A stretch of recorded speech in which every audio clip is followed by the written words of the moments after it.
16 of 22. Yeah, that's impressive. That is atypical. On the other side now, Golden State. This has been their turf this season. One of the best in the NBA in winning the third quarter. Good adjustments coming out of the locker room, and I know that Lisa had a chance to catch up with Steve Kerr. Yeah, Beth, well, Steve Kerr absolutely agreed with both of you guys. I asked him what gave them problems in that first half, and he said Hassan Whiteside. He said Whiteside controlled the entire buzzer to get a bucket at the end of the half, but that was the only time they got it over him. Steph Curry had 10 points and 7 rebounds. But and he, as hard as he works in terms of what he sprints and does, and you know, the productivity of Steph Curry when he's right, it doesn't feel a little bit like it's work for him right now. Oh, Donovan Mitchell, a big block of Looney. Kerr thinking of challenging. He's looking at the bench. I think he's frustrated they didn't get a look at it quicker. Yep. But Kavan, this guy just quietly conducts his business. You know, very underrated. He is outstanding, Looney. And in a season, Doris, when we've talked about the injuries and in an era when we're talking about time management and load management, he's been in the lineup every night for the Warriors. Conley, do you think Bogdanovich and O'Neal out there offensively? Sorry, Betty.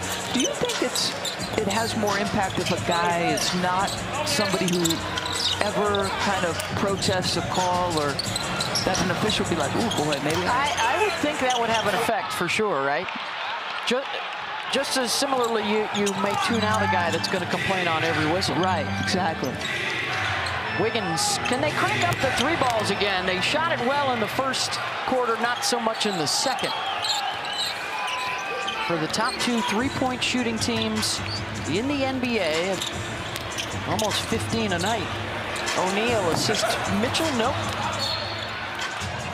And we talked to him a lot about this veteran team, and when others may have panicked during a very difficult January when they went 4-12, said our guys know the bigger picture here is to be at our best and hopefully healthy in April heading into May. Right, but here's a good pass. Tremendous find by Royce O'Neal, frustration by Bogdanovich. Did you come out of it, and was there no fracture? Yeah. Did you let go of the rope? Are guys pointing fingers? The answer to all those questions is Bogey puts it in and comes back. Is interesting reaction. No, the Jazz have stayed connected thus far. Conley, after the Jazz, and listen, as Steve said, the breakthrough came a year and a half ago or so. Yeah. But I thought their run to the sprint to the finish, their great run, where he gained the trust of Steph and Draymond doing what he did under pressure last year was huge. There he is. Relations to all those women, trailblazers in the National Basketball Association, and passing the torch, some of them. How about Niele Ivey, the current head coach at Notre Dame? Her son Jaden, maybe a lottery pick. Joining the league next year, having a great season at Portland, at Purdue, as finally the Jazz get a bucket after an 0-7 start to the quarter. Yeah. That stopped an 8-0 run, and Whiteside % on the season.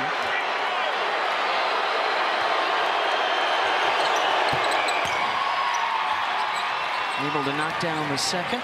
A January funk, if you will, where he was under 40% shooting from the floor and from downtown.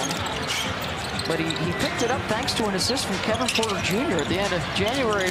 Got a little lippy in that game against Houston. Curry dropped a 40-burger on him and has been shooting it much better since for Golden State tonight. He stays in the game. Done! There's a boogie from O'Neal right over the top of Looney.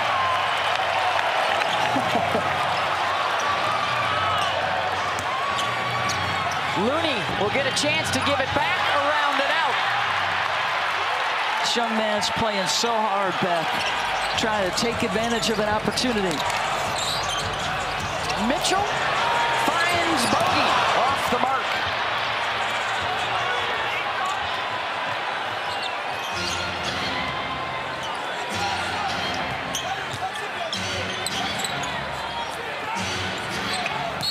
Poole, fouled by Conley.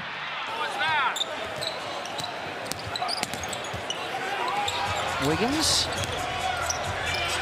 Shot clock winding down. They don't see it yet. Porter has to jack. Well, you got to give credit to Utah's defense. They have nearly drawn, I don't know how many shot clock violations and tough shots at the end. I think it was 2 in the first half and a couple others that were close. And there's Mitchell for 3.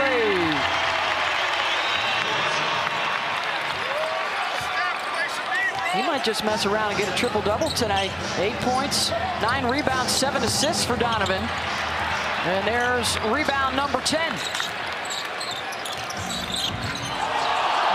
Dispatched to Porter. Hammers it home. Back here in Salt Lake City, 6:20 and counting to go. 66-58 Utah. An 11-1 run into the timeout for the Warriors. Steph Curry remains in the game. He's got his left nostril plugged, got a knock on the noggin.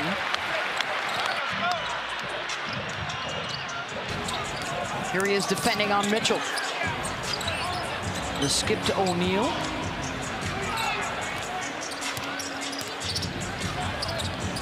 Forrest gets a clean look at it, and Payton with the rebound. 16 points for Jordan Poole. Steph Curry with 14 for the Warriors. Double figures for Bogdanovich, and Donovan Mitchell thinking about a triple-double. Come on, right that's now. so tough. That's such a tough shot. Listen, the Warriors love to post Wiggins right there. And I think they also like to tease him, but very rarely does he give that basketball up. If I were that skilled, I ain't giving it up either.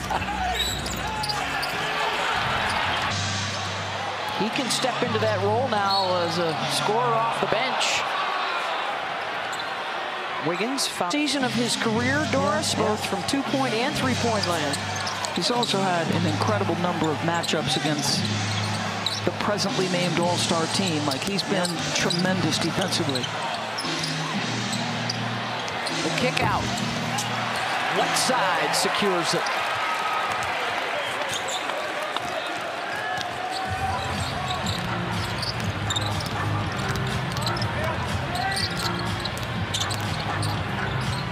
Mitchell. So many areas to me where they missed Draymond. I think that call was made a while ago.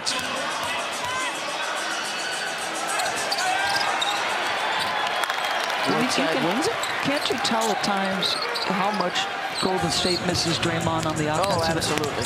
You know, sort of the axis on which they turn. Consecutive win here tonight are the Warriors. That's the best streak right now in the NBA. Wiggins tried to kick it out. Have been able to feed off of his energy and his leadership. Yeah, Beth, well, Draymond isn't here tonight, isn't expected to be back on the floor until sometime after the All-Star break because of a lower back issue, but he may be one of the biggest reasons the Warriors are on this current streak. After starting the season 18-2, Golden State was kind of in a rut in January. They were 3-6 over a 9-game span. Draymond said he just sensed something wasn't right. So when the team came home from a road trip, he stood up during a film session before practice, and he spoke his mind like only Draymond can. He said sometimes teams forget what got them their success, and players start to feel themselves a little bit. Draymond told me that's what he thinks happened with the Warriors, especially some of the younger players. They've won 9 consecutive games since that talk. Draymond told me he can't take all the credit, but the reality is he spoke out and his team listened. Yep. They have definitely responded. Forrest with the one-hander. Oh, what a job he's done in the minutes given him tonight, Forrest. 11 points, a couple of rebounds, 3 assists. He's 5 of 7 shooting it. Wiggins